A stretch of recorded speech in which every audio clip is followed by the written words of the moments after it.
महोदय, कृषि क्षेत्र में ही कौशाम्बी में, चंदौली में, सहारनपुर में, लखनऊ, हापुड़, कुशीनगर में हमारे पास उत्तर प्रदेश के अंदर 9 क्लाइमेटिक जोन है। इन सब में हमारे पास 89 यानी 89 कृषि विज्ञान केंद्र हैं। इन कृषि विज्ञान केंद्र में हर एक जो क्लाइमेटिक जोन है उसमें एक सेंटर ऑफ एक्सीलेंस विकसित करने के लिए कृषि विभाग से कहा गया और उस पर तेजी के साथ काम भी आगे बढ़ चुका है।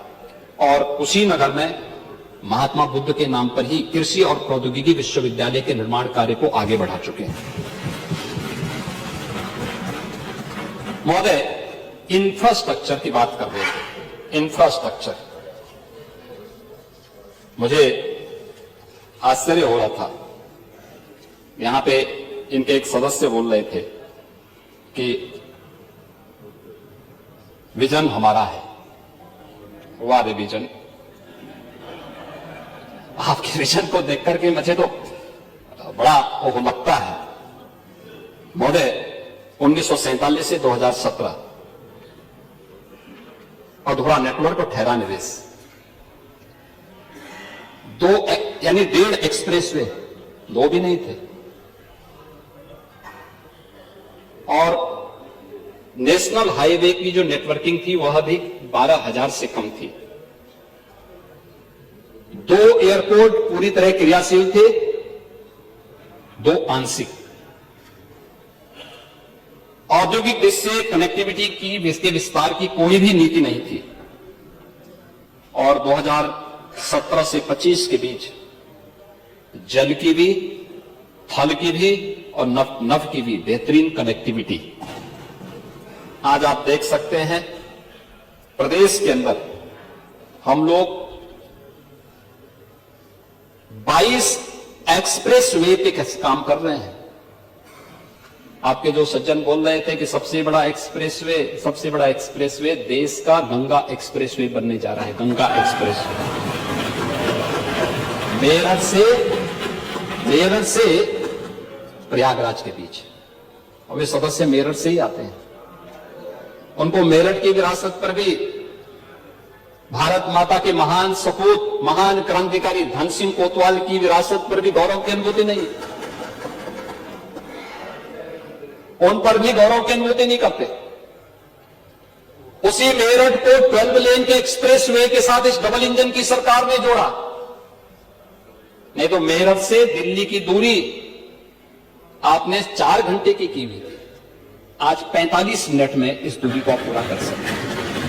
रैपिड रेल, देश की पहली रैपिड रेल, दिल्ली से मेरठ के बीच दूरी 40 मिनट। पहला स्पोर्ट्स यूनिवर्सिटी यूपी का मेरठ में मेजर ध्यानचंद के नाम पे।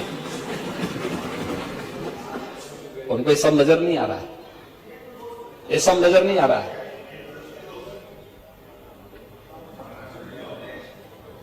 आज के दिन पे हम 7 एक्सप्रेसवे को संचालित कर रहे हैं, 5 निर्माणाधीन है और 10 एक्सप्रेसवे पर हमारे सर्वे के काम चल रहे हैं, जो देश का सबसे बड़ा एक्सप्रेसवे के नेटवर्क के रूप में उत्तर प्रदेश को स्थापित करता है। 8 वर्षों में यात्रा पूरी गई है।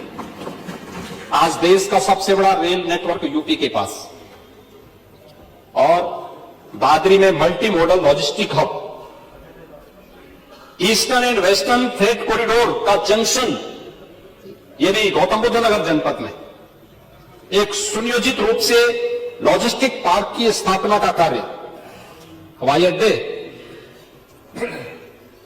जो 2 क्रियाशील थे, 2 आंशिक क्रियाशील थे। आज प्रदेश के अंदर 16 एयरपोर्ट संचालित हैं। 16, आप लोगों के लिए कल्पना की बात है। 5 निर्माणाधीन है और 4 इंटरनेशनल एयरपोर्ट इसमें से संचालित हैं, और 5वां इस वर्ष के अंत तक हम लोग तैयार करेंगे, जो जेवर देश का सबसे बड़ा एयरपोर्ट होगा। हवाई जहाज के मेंटेनेंस, रिपेयरिंग और ओवरहॉलिंग के लिए एमआरओ, इसके निर्माण की कार्रवाई भी हम लोग जेवर के पास करने जा रहे हैं। इंफ्रास्ट्रक्चर में सुधार में केवल हमारी लॉजिस्टिक की लागत को कम करता है, बल्कि निवेश और रोजगार के नए अवसर भी उत्तर प्रदेश के लिए प्रदान करता है। औद्योगिक विकास 1947 से 2017 बदहाल कानून व्यवस्था। स्वाभाविक रूप से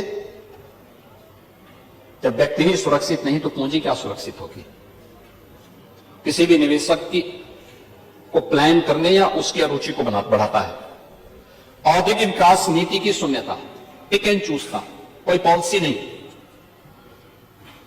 पॉलिटिकल विल पावर की कमी थी, कोई राजनीतिक इच्छा शक्ति नहीं थी और दूरदर्शी निर्णयों के कारण सार्वजनिक क्षेत्र की इकाइयों में तालाबंदी। कानपुर क्यों बर्बाद हो गया? कानपुर के सदस्य भी यहां से गायब थे, वे भी गायब हो गए। वो बोलना नहीं चाहते थे, इच्छा ही नहीं, क्योंकि नहीं बोले तो सुनना नहीं चाहते ना, क्योंकि उसके लिए स्वयं दोषी है। हफ्ता वसूली गैंग के सदस्य के रूप में काम करते रहे होंगे, लेकिन ये सब कानपुर को तबाह करने वाले लोग हैं। पारंपरिक हस्तशिल्प और उद्योग के लिए कोई प्रोत्साहन नहीं। पांडे जी, आप तो इतने बुजुर्ग हैं, इतने वरिष्ठ हैं, और आपने देखा होगा उत्तर प्रदेश सूक्ष्म लघु मध्यम उद्यम का एक क्लस्टर रहा है, हर जनपद में रहा है, हर जनपद में रहा है, बहुत समृद्ध रहा है यूपी से। लेकिन यह हतोत्साहित होकर के एकदम मरणासन हो गया था। और 8 वर्ष में जो हुआ है, 8 वर्ष में 1947 से 2017 तक कुल 14,169 कारखाने प्रदेश के अंदर रजिस्टर्ड थे, 14,169, और आज पिछले 8 वर्ष में 27,295 कारखाने उत्तर प्रदेश के अंदर रजिस्टर्ड हैं। क्या ये निवेश नहीं हुआ है? हमने 45 लाख करोड़ रुपए के निवेश को आमंत्रित किया। हमारे एमओयू हुए हैं जिनमें 15 लाख को हमने ग्राउंड ब्रेकिंग भी कराया है, जमीनी धरातल पर उतारा है। इसके माध्यम से 60 लाख युवाओं को प्रदेश के अंदर ही रोजगार भी मिला है, और हमारे लगभग 3 से 5 लाख करोड़ रुपए के निवेश के प्रस्ताव पाइपलाइन में हैं, जिन पर अभी हम काम कर रहे हैं। इसके लिए 33 सेक्टोरियल पॉलिसीज बनाई गई।